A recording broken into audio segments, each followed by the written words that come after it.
श्री गणेशाय नमः।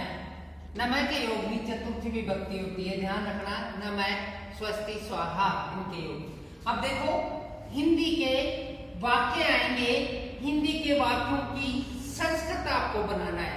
ये थोड़ा कठिन है क्योंकि इसमें कारक प्रकरण है, शब्द रोग, धातु रोग, कर्ता की पहचान, कर्ता के अनुसार क्रिया, इसलिए छात्रों को थोड़ा कठिन महसूस हो रहा है। तो आपके लिए 10 महत्वपूर्ण वाक्य हैं, हिंदी के वाक्य हैं, संस्कृत इनकी 10 महत्वपूर्ण वाक्य हैं। संस्कृत में ट्रांसलेशन अनुवाद करना है।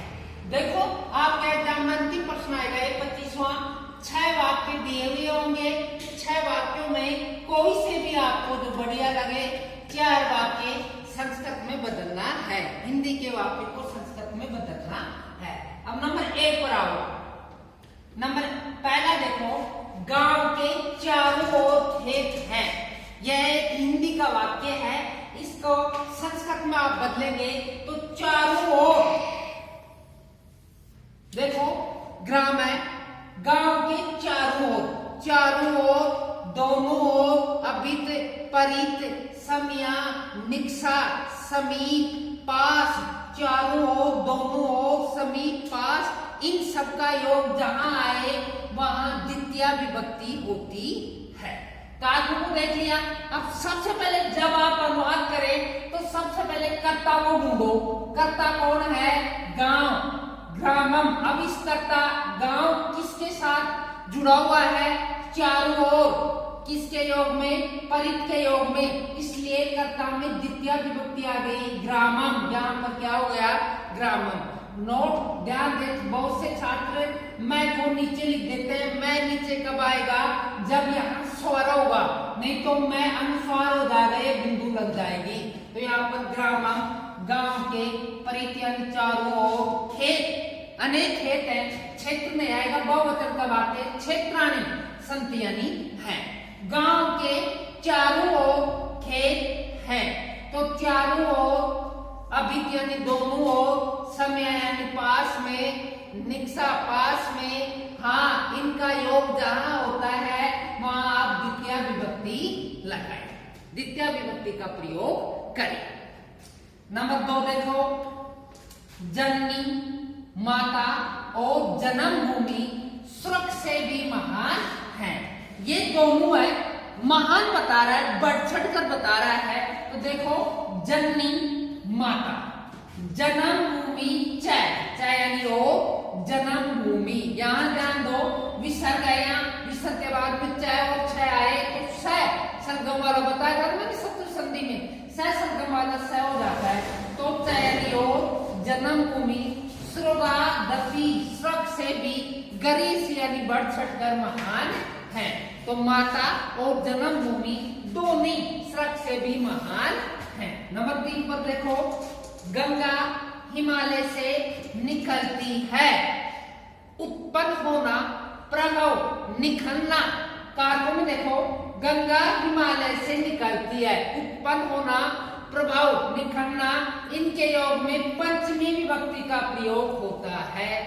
सबसे पहले कर्ता देखो, गंगा, गंगा प्रथमा विभक्ति। कर्ता के अनुसार क्रिया देखो, निर्गस्ती, निर उपसर्ग लगा हुआ है, निर्गस्ती यानी निखरना, तो कर्ता के अनुसार क्रिया है। अब हिमालय, हिमालय नहीं लिखेंगे क्योंकि इसमें पंचमी विभक्ति है, तो हिमालय यानी हिमालय से निकलती है। इसके बाद अगला वाक्य देखो, 4 नंबर के वाक्य पर आओ। विद्या, विद्या से विनम्रता, विद्या से विनम्रता प्राप्त होती है या विद्या विनम्रता देती है। अब 4 नंबर का वाक्य देखो, विद्या ददाति, प्रदान करना, देना। विद्या प्रथम पुरुष एक वचन में है कर्ता, तो इसके अनुसार क्रिया प्रथम पुरुष एक वचन की क्रिया है। ददाति विनियम, विनम्रता, विनियम यानी विनम्रता। अगला देखो 5 नंबर पर आओ। कवियों में, जो कवि है, कवियों का जो समाज है उनमें कालिदास श्रेष्ठ है। ध्यान दें इस वाक्य को, कवियों में कालिदास श्रेष्ठ है।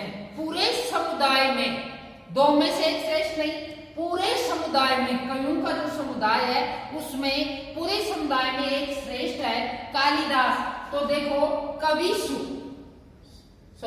कविसु सप्तमी विभक्ति लग गई, अधिकरण कालिदास श्रेष्ठ, कवियों में कालिदास श्रेष्ठ है।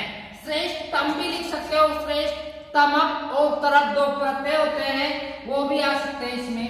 देखो अगला देखो 6 नंबर पर आइए, सभी विद्यार्थी देखें 6 नंबर पर, गुरु शिष्य पर क्रोध करता है। गुरु शिष्य पर क्रोध करता है। क्रोध करना, क्रोध द्रोह है, ईर्ष्या, क्रोध करना, द्रोह करना, ईर्ष्या करना, इनमें पंचमी विभक्ति का प्रयोग होता है। तो गुरु शिष्य क्रोधयति, गुरु शिष्य पर क्रोध करता है। अब देखो 7 नंबर पर, वह वृद्ध पैर से लंगड़ा है। लूला, लंगड़ा, काना, इसमें कौन सी विभक्ति होगी? तृतीया विभक्ति होती है। वह पैर से लंगड़ा है, वह आंख से काना है, वह सिर से गंजा है। तो यहाँ देखो स यानी वह है, कर्ता सबसे पहले कर्ता करो, स वह वृद्ध, स वृद्ध वह वृद्ध, पादेन पैर से, छंद यानी लंगड़ा है।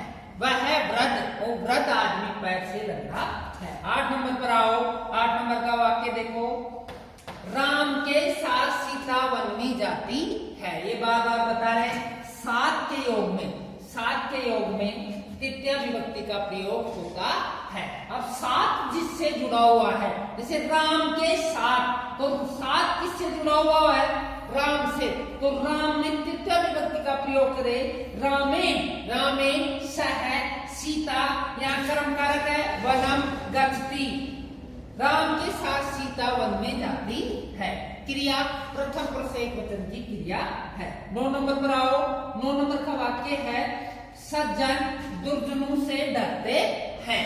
तो देखो सजना, दुर्जना है चतुर्थी विभक्ति, डरना, जैसे कृष्ण माता से छिपता है, डरता है, लुकता है, तो इनमें चतुर्दुर्जने भय, तो सज्जन जो दुर्जन लोग हैं उनसे डरते हैं। 10 नंबर का अंतिम वाक्य आओ, वृक्ष के ऊपर पक्षी है। तो वृक्ष से, वृक्ष के ऊपर, संबंध को कारक नहीं मानते लेकिन संबंध बोधक शब्दों में सृष्टि विभक्ति का प्रयोग करते हैं। तो वृक्ष से ऊपरी, ऊपर, खगन पक्षी अस्तियानी है। इस प्रकार से जब अनुवाद करें तो सबसे पहले कर्ता को देखें, कर्ता को देखने के बाद सबसे पहले कर्ता को ढूंढे, कर्ता को देखने के बाद कर्ता जिस पुरुष वचन का होता है, क्रिया भी उस पुरुष वचन की होगी। तो कर्ता के अनुसार आपको क्रिया करना है। और साथ में कारकों का ध्यान रखें, कहां पर प्रथमा, कहां पर द्वितीया और कहां पर तृतीया विभक्ति आती है। इस प्रकार से सभी छात्रों को ये प्रश्न 6 आएंगे, 6 में से आपको 4 करना है। बढ़िया श्रेष्ठ तरीके से